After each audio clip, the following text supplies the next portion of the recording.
umaga ay parang kahapon. Parehong kape, parehong kahig. Mga mukha sa akin dumaraan, di na matanda, di na rin bago. Parehong kwento sa telebisyon, bagong balot, luma ang laman, tumatawa. Pero alam ko, naaad na sa likod ng larawan. Ang lahat ng bagay nakababagot, di maubos, di masabi kung paano at bakit pa.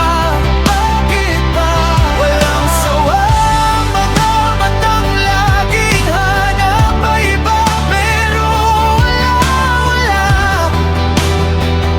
walang bagong pangyayari sa mundong to. Mga pangarap, paulit-ulit, ibang damit, isa ang hiwa.